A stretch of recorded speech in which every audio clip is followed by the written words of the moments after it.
Avogadro संख्या पढ़ रहे हैं और उसके आंकिक प्रश्न पढ़ चुके हैं लल्ला, ठीक है ना। हमने कई तरीके से सिखाया। मोलों की संख्या देगा, मोलों की संख्या देकर अगर हमें पदार्थ के कणों की संख्या पूछेगा तो भी हमने बताया क्या तरीका लगाएंगे भैया, n बराबर n इंटू मोलों की संख्या रखकर यहां पर भाग दे देंगे, इसे गुणा कर देंगे एवोगैद्रो संख्या से, तो हमें मोलों से उस पदार्थ के टोटल कणों की संख्या पता चल जाएगी। अगर मान लेते पदार्थ का भार दिया हो, फिर उसके अणुओं की संख्या पूछे हमसे, तो n बराबर क्या होगा, W बटे के m बटे के n पर लगा लेंगे। हम भार रखकर अणुभार से भाग देकर n से गुणा करके हम उसके पदार्थ के कणों की संख्या ज्ञात कर सकते हैं ना। अब अगर हमसे वेट पूछ दिया, पदार्थ की कण देकर वेट पूछ दिया, तो क्या कर देंगे भैया, कुछ नहीं करना है, फिर ये गुणा कर देंगे ना। तो W बराबर क्या हो जाएगा, n इंटू m बटे के n, यही ना होगा जी।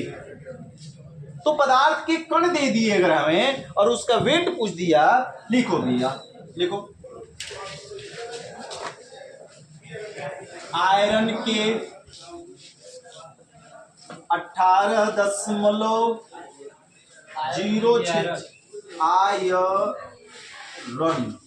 आयरन के 18.66 गुणते 10 के पावर 24 घात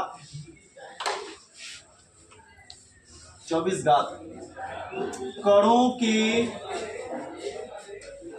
भार की गणना कीजिए यदि Fe का अणुभार 56 हो तो। लिख दिए पूरा, कैलकुलेट करके दिखाओ। लास्ट क्वेश्चन है एवोगैद्रो संख्या पर, ये पक्का पीटेंगे। देखो इधर, चलो देखो ऊपर एक तरफ से किसका पदार्थ के कण दी गई है, आयरन के, यानी सर जी Fe के कणों की संख्या, पदार्थ के कण की संख्या किससे डिनोट करते हैं, n से। n बराबर कितना, 18.066 गुणते 10 के पावर 24 कराया कि तो कणों के भार की गणना, पूरा जो कण है उसका पूरा टोटल भार हमसे पूछ रहा है, तो हमें करा है Fe की मात्रा, मतलब W का मान हमसे क्या कर रहा है, पूछ रहा है। तो यही ना W निकालना है, तो W निकालने के लिए क्या चाहिए, दिया क्या चाहिए, अणुभार m चाहिए ना। और खुशबू बच्चा ये बताओ, Fe का अणुभार का क्वेश्चन में ना लिखा है, जो है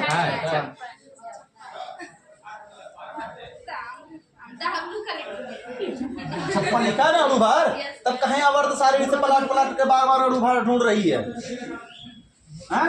Fe का अणुभार कितना दिया है, m का मान 56, हमें n और m मिल गया, n मिला, n मिल गया और m मिल गया, फिर बचा क्या है, n तो भी तो सबको पता है भैया, आदि मानों को भी पता है। n का मान 6.022 into 10 to the power 23, सूत्र सबको पता है लल्ला, सूत्र में मान रख दो। सूत्र क्या है, W बराबर, हालांकि ये सूत्र से यही बनता है, हम डायरेक्ट इसको लिख रहे हैं, n इंटू m बटे के n का मान कितना, 18.066 गुणते 10 के पावर 24 और गुणते 50 56 और बटे के 6.022। अरे गधा लोग तुम हमें गुणा करके काय कर, 3 बार में नहीं कट रहा है का, इतना बड़ा हम कठिन गुणा दिए हैं। 6 × 18 2 × 6 2 × 6 6 × 18 नहीं दिख रहा है, कितना कठिन गुणा भाग दिए थे कि लेकर तुम लोग इसका हमें गुणा करो, फिर इसे बाहर पहले नीचे वाले से देखो, दिमाग तो है नहीं, ऊपर वाला माला खाली है। 3 का अब देखो गुणते 10 के पावर कितना है, 23, तो 23 से 24 कटेगा, एक 10 बचेगा, इसका गुणा इसमें करेंगे। W बराबर 6 × 18 को 8 5 1 15 15 1 16 68 गुणते कितना बचा, यहाँ पर ये कट जाएगा तो 10 बचेगा ना, 10 बच जाएगा और 10 ये भैया 10 का मल्टीप्लाई कर देंगे तो W बराबर 1600 कितना हो जाएगा, 80 ग्राम। अब तक 1680 ग्राम में भैया पदार्थ के टोटल कणों की संख्या इतनी है। अगर 1680 ग्राम अगर आयरन है तो टोटल पदार्थ के कणों की संख्या कितनी होगी, 18.066 गुणित 10 के पावर 24 घात कण पाए जाएंगे Fe के। अब चलो तुम लोग थोड़ा सा बजा देते हैं। शुरुआत है शुरुआत करेंगे मूलानुपाती सूत्र। किसकी बारी अब आ गई? मूलानुपाती सूत्र। बहुत इंटरेस्टिंग चीज है। परसेंटेज जो लोग निकालना सीखे है ना, वैसे तत्वों का परसेंटेज दिया रहेगा। हम यौगिक का परसेंटेज निकाले थे सभी अलग अलग तत्वों का। अब क्या होगा कि कोई यौगिक रहेगा, पता नहीं कि कोई यौगिक कौन सा है, लेकिन उस यौगिक में जितने भी तत्व हैं सबके परसेंटेज वैल्यू दिया रहेगा। अब उस परसेंटेज वैल्यू के साथ से हम फार्मूला निकालेंगे, और जो फार्मूला प्रतिशत मान से ज्ञात होता है, उस दिए गए प्रतिशत मान के साथ जो फार्मूला प्राप्त होता है, उस फार्मूले को हम कहते हैं क्या चीज? मूलानुपाती सूत्र। उसको क्या कहते हैं लल्ला? मूलानुपाती सूत्र कहते हैं। बातें समझ में आ गई? तो कहेंगे कि दिए गए कार्बनिक यौगिकों के प्रतिशत मान की सहायता से, सुनो ध्यान से, दिए गए कार्बनिक यौगिकों में, दिए गए कार्बनिक यौगिक के तत्वों के प्रतिशत मान की सहायता से सरल अनुपात की गणना कर, सबसे पहले क्या निकलेगा उससे? सरल अनुपात। सरल अनुपात की गणना कर नए सूत्र के निर्माण करने की क्रिया, नए सूत्र के निर्माण करने से, या जिस नए सूत्र का निर्माण होता है उस नए सूत्र को क्या कहते हैं? मूलानुपाती सूत्र कहते हैं। फिर से परिभाषा सुन लो। कार्बनिक यौगिकों के दिए गए प्रतिशत मान की सहायता से, कार्बनिक यौगिकों के दिए गए प्रतिशत मान की सहायता से सरल अनुपात की गणना कर जिस नए सूत्र का निर्माण किया जाता है उसे क्या कहते हैं? मूलानुपाती सूत्र कहते हैं। कभी सभी ना समझ में आई परिभाषा तो परिभाषा थोड़े नहीं से समझ में आए, जब क्वेश्चन पढ़ेंगे हल करेंगे तब ना समझ में आएगा। चलो लिखो। दिए गए कार्बनिक यौगिक में, नहीं डाले हो तो भाई, तो तुम हमारा शकल देख रहे थे क्या? क्रीम और पाउडर थोड़ा लगा कर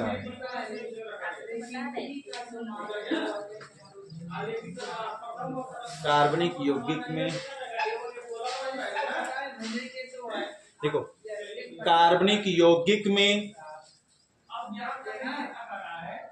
कार्बनिक यौगिक के में लिखो, कार्बनिक यौगिक में या के बार सेंटेंस देखते हैं क्या बन रहा है। कार्बनिक यौगिक में,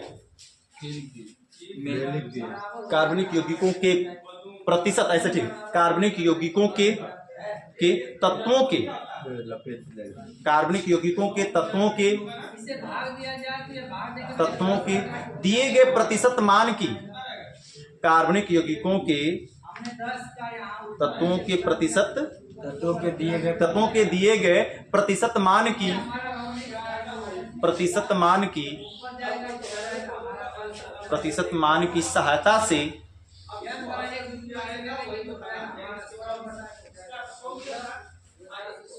प्रतिशत मान की सहायता से सरल अनुपात की गणना कर, सरल अनुपात की गणना कर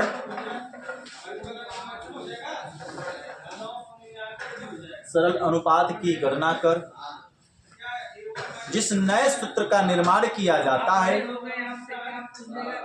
जिस नए सूत्र का निर्माण किया जाता है, जिस नए सूत्र का निर्माण किया जाता है उसे मूलानुपाती सूत्र कहते हैं, उसे मूलानुपाती सूत्र कहते हैं।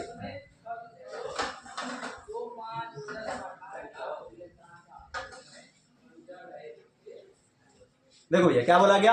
कार्बनिक यौगिक के तत्व के, कार्बनिक यौगिक होगा, उस कार्बनिक यौगिक के तत्व कौन सा हो सकते हैं? कार्बन, हाइड्रोजन, ऑक्सीजन, सल्फर, ये सभी ना।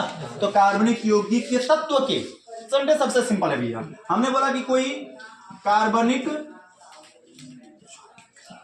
क्या होगा? यौगिक होगा। किसी कार्बनिक यौगिक के, कोई भी कार्बनिक यौगिक होगा, उनके तत्वों के दिए गए, इनके प्रतिशत मान दिए होंगे, प्रतिशत मान होंगे भैया,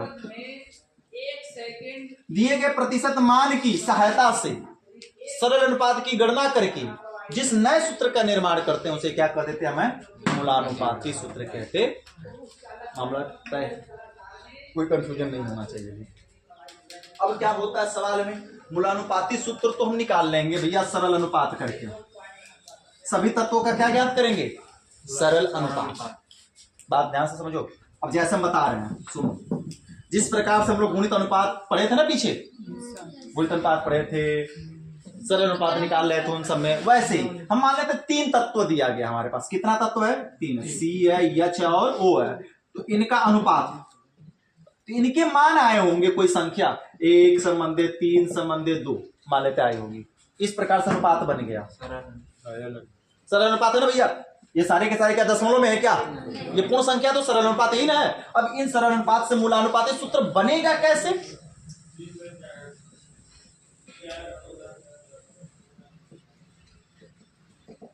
तत्वों का सरल अनुपात ऐसे है। अब मूलानुपाती सूत्र बनेगा। मूलानुपाती सूत्र कैसे? कुछ नहीं करना है जी, जिस तत्व का जो अनुपात है उसके पदांक में लिखो।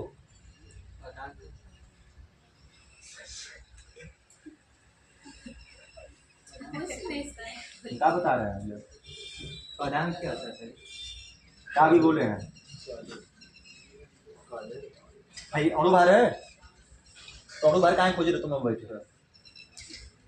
इस सरल अनुपात इसका आएगा, हल करेंगे, बताएंगे कैसे आएगा। ये मान आएगा हल करने पर, ठीक है लल्ला? इस मान को इनके सभी की क्या करेंगे हम? नीचे लिखेंगे। सी पदांक मतलब पैर, पदांक का मतलब पैर। सी के नीचे कितना लिखेंगे? 1। पैर में कितना आएगा? 1। मामला समझ आ रहा है अंकित चतुर्वेदी? एच के नीचे कितना लिखेंगे? 3। अनुपात इसी का नहीं यहाँ पर है। इसका कितना लिखेंगे? ओ का 2। याद करो बचपन में पढ़ते थे ना कि H2O है, तो हम कहते थे कि 2 संबंध 1 के अनुपात में है। अनुपात 2 संबंध 1 निकालते थे ना, तो वैसे ही इसका अनुपात यहाँ पे दे दिया है। अब इसको यहाँ पैसे, अब इसका अनुपात तुमसे पूछेगा तो क्या कहोगे? कहोगे ना 1 संबंध 3 संबंध 2, कहोगे कि नहीं कहोगे? 1 संबंध 3 संबंध 2। तो यह जो नया सूत्र बना, इसी सूत्र को क्या कहते हैं? मूलानुपाती सूत्र। अब तुम्हारी मर्जी, एक लिखो चाहे ना लिखो, कैसे कालमत एक कर कहेगा CH3O2, या इसका क्या बन गया? मूलानुपाती सूत्र। लेकिन पेपर में कई बार ना हमसे अणु सूत्र भी पूछता है। क्या पूछता है अल्लाह? अणु सूत्र पूछता है। तो अणु सूत्र कैसे निकलता है सर जी? NOTE, नोटी या नोट। अणु सूत्र कैसे निकलेगा? तो अणु सूत्र निकलता है मूलानुपाती सूत्र जो हमें ज्ञात हुआ है, होल के पावर n। पावर नहीं, ये सब्स्टिट्यूट में n रहेगा लगा हुआ। n क्या है सर जी? तो n बराबर होता है कार्बनिक यौगिक का अणुभार, कार्बनिक यौगिक का अणुभार बटे के मूलानुपाती सूत्र का अणुभार। जो कार्बनिक यौगिक होगा ना, उसका अणुभार पहले से दिया होगा, कितना है? 18 है, 20 है, जो भी होगा। अब फिर जो मूलानुपाती सूत्र आएगा, हम इसका क्या निकालेंगे? अणुभार निकालेंगे। क्या अणुभार निकालना नहीं सिखाए हमें? 12 1 गुणते 3 प्लस 16 गुणते 2 जोड़ देंगे, आ जाएगा ना। तो ये दिया रहेगा और नीचे वाले से हम हल करके भाग दे देंगे, तो क्या आ जाएगा? Small n. और उस स्मॉल एन का अणुभार ऐसा दिया रहेगा। हाँ, ये दिया रहेगा। और स्मॉल एन का मान यहाँ पर रखकर गुणा कर देंगे मूलानुपाती सूत्र में, तो हमें पता चल जाएगा क्या चीज? अणु सूत्र। कई बार ऐसा होता है, ये नोट नंबर 1 है। कभी कभी ऐसा भी हो जाता है कि अणुभार न देकर वाष्प घनत्व दे देता है। क्या देता? वाष्प घनत्व। तो कुछ नहीं करना होता है, जो अणुभार होता है ना, अणुभार बराबर 2 गुणते वाष्प घनत्व होता है। ये फार्मूला है। तो हम 2 से गुणा कर देंगे वाष्प घनत्व में, तो क्या पता चल जाएगा हमको? और कई बार अणुभार की जगह पर वाष्प घनत्व देगा, तो वाष्प घनत्व का 2 में गुणा कर देंगे, क्या पता चल जाएगा? अणुभार में किससे भाग दे देंगे? मूलानुपाती सूत्र से, तो n मिल जाएगा, और n का गुणा इसमें कर देंगे तो क्या मिल जाएगा हमको? अणु। ठीक है ना? तो यह सारा कुछ भी पैटर्न नहीं समझ में आ रहा होगा, थोड़ा बहुत 1-2% समझ में आया, 2% बस मान के चलो समझ में आया, सारी बातें क्वेश्चन पर समझ में आ जाएगी, सारी की सारी बातें, कोई दिक्कत नहीं। चलो यहां से यहां तक उतारो। चलो भैया, हो गया ना? तो क्वेश्चन लिखा जाए, इसको क्लीन करते हैं।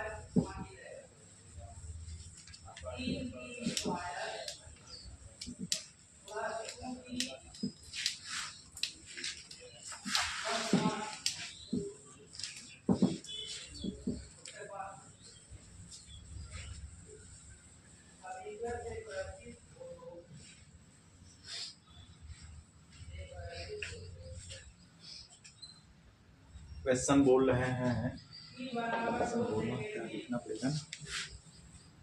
चलो भैया, ये पहला क्वेश्चन हम लोगों का है, मूलानुपाती सूत्र का पहला अंकित प्रश्न। जो दिया कुछ नहीं करना है, जैसे दिया मूलानुपाती सूत्र पूछ लिया, सभी तत्वों का देख लो परसेंटेज मान दिया है, प्रतिशत मान निकालने की कोई जरूरत नहीं, पहले से दे दिया ऑलरेडी। हम क्या करेंगे, चार्ट बनाएंगे। चार्ट बोले तो इसमें होता है बड़ा बड़ा क्रम। सबसे पहला कॉलम तत्व का होगा, प्रतिशतता का कॉलम होगा, तीसरा कॉलम होगा आपेक्षिक संख्या का, और चौथा कॉलम होगा आपेक्षिक मान का, और लास्ट कॉलम होगा सरल अनुपात का। बस इतना कॉलम तुम्हें याद रखना मूलानुपाती सूत्र अणु सूत्र में किसी के लिए भी इस प्रकार का सवाल हल करने के लिए। इतना चार्ट याद रहेगा, एकदम आसान है हल करना, कैलकुलेट करना, सारी चीज बिल्कुल आसान है। कितने तत्व दिए गए भैया, 1 2 3 ही है ना, 1 2 3। जिस क्रम में दिया, जैसे दिया वैसे लिख दो। पहले कौन सा है, कार्बन है, दूसरा कौन सा है, तीसरा कौन सा है, कोई तकलीफ है क्या? हम यहाँ पर कार्बन की प्रतिशतता लिख देंगे। कितना दिया गया, 40, हाइड्रोजन का 6.67, वही 6 मान लो, 6 ही सही है, 6 7 लिखे ना, 6 6 कर भाग देने में हम लोग का आसान होगी, 6 ही रहने देते हैं। अच्छा 6 7 यहाँ पे 3 3 दिया ना, रहने अच्छा 3 हम नहीं देख रहे थे ना, बदलना पड़ेगा, इसलिए कोई दिक्कत नहीं।